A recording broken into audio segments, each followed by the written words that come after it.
Right now, somewhere on your arm, there's a muscle you've never thought about. It's microscopic.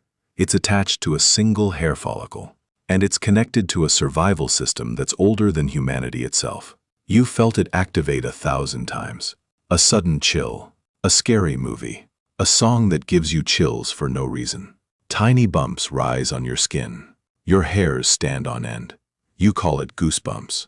But here's what almost nobody tells you. That reaction is doing absolutely nothing useful for your body right now. It's not warming you up. It's not protecting you. And the reason it still happens, the reason your body refuses to let this reflex die, changes everything about how you see yourself. To understand this, we have to go back millions of years, before humans, before even our ape ancestors lost their fur. Back then, your ancestors were covered head to toe in thick hair, and that tiny muscle, called the erector pili, had two critical jobs. Job 1, insulation. When it got cold, the muscle contracted, forcing every hair to stand upright. That trapped a thin layer of warm air right against the skin. For a small, furry mammal, that air pocket was the difference between staying warm and freezing to death. Job 2, intimidation. When your ancestors were threatened, the same reflex fired. Every hair stood on end. Their body suddenly looked bigger, more dangerous. You've seen this exact reflex in a frightened cat, arching its back, fur puffed out, or a porcupine, raising its quills the instant it senses danger. Same muscle, same reflex, same ancient code, running in you, right now, even without the fur to move. But then, something happened that broke this system completely. Somewhere around 1 to 2 million years ago, our ancestors started losing their fur. The leading theory is startlingly practical. As early humans became long-distance hunters, chasing prey for hours under the African sun, thick fur became dangerous. It trapped heat instead of releasing it. So evolution made a trade.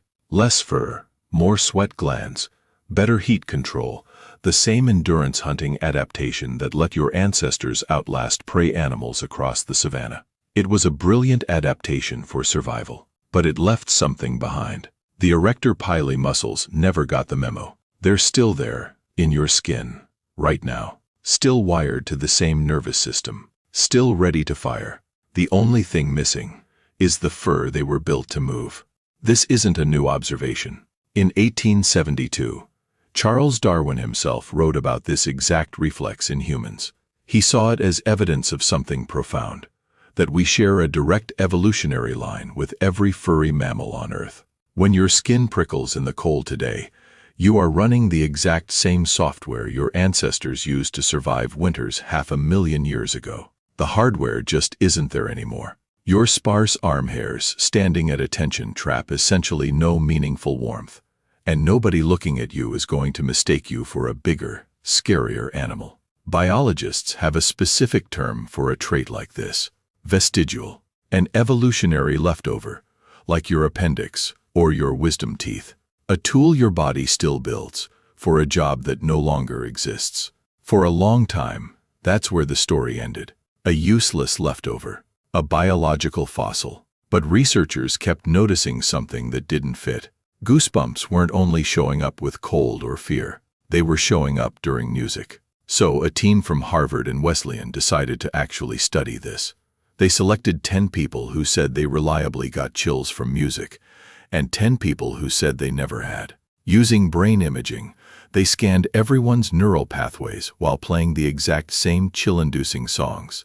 The result was striking. The people who consistently felt chills had measurably stronger connections between their auditory cortex, the part of the brain that processes sound, and the regions that handle emotion and reward. In other words, some brains are physically wired to convert sound into a full-body physiological event. This phenomenon even has an official name: Frisson, French for shiver, and it's far more common than you'd think. Studies estimate that somewhere between 55 and 86% of people experience frisson at some point in their lives, which raises an obvious question. If nearly everyone has this ancient hair-raising reflex, why does a chord change or a beautiful sunset trigger the exact same reaction as a predator in the dark. Here's where this story gets genuinely strange. Because this ancient alarm system didn't just sit there, unused. It found a new job. Neuroscientists have discovered that goosebumps aren't only triggered by cold or fear anymore. They're triggered by music, by art, by a powerful scene in a film, by nostalgia. When you experience something deeply moving, your brain's limbic system, the center of emotion, floods your body with dopamine and norepinephrine. That flood of chemicals reaches all the way down to the same erector pili muscles that once kept your ancestors warm and looking dangerous. And they fire, for an entirely different reason. Not survival, meaning. Some researchers even connect this directly back to the fear and vigilance function of the original reflex, the theory being that our brains still treat sudden, powerful, unexpected stimuli, whether a predator or a perfect chord change, as something worth a full-body alert. Somewhere between your ancestors losing their fur and you sitting here today, a life-or-death defense mechanism quietly repurposed itself into an emotional one. Nobody designed it that way. Evolution simply never bothered to switch it off. But here's a detail that makes this even more personal. Not everyone experiences frisson the same way. Roughly a third of people say they rarely or never feel it. So what separates the people who get chills from the people who don't? Researchers have repeatedly found a connection to a specific personality trait, openness to experience. People who score higher on openness, who are more imaginative, more curious, more emotionally absorbed in art and music, are significantly more likely to feel frisson. One study found that musicians in particular experience it more often than non-musicians, possibly because they're more cognitively immersed in what they're hearing. Think about what that means. The strength of this ancient, vestigial reflex in your body today may be quietly connected to how deeply you allow yourself to feel things. The same circuit that once screamed, "There is danger nearby," now seems to whisper, "Pay attention, something here matters." And how loudly it whispers depends, in part, on who you are.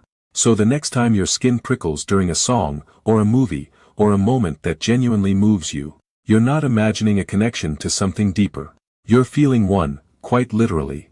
The exact same biological circuit that once told your ancestors, "You are in danger, prepare to survive," is now telling you, "Pay attention, this moment matters." Your body never got a new alarm system, it just found new things worth sounding the alarm for.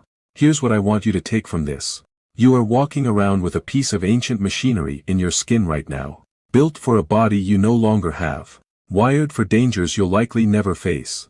And instead of disappearing, it simply found new meaning. A reflex that once kept a hairy, hunted animal alive on the African savanna now quietly tells you, centuries later, that a piece of music, a scene in a film, or a memory of someone you love, matters enough to make your skin remember it.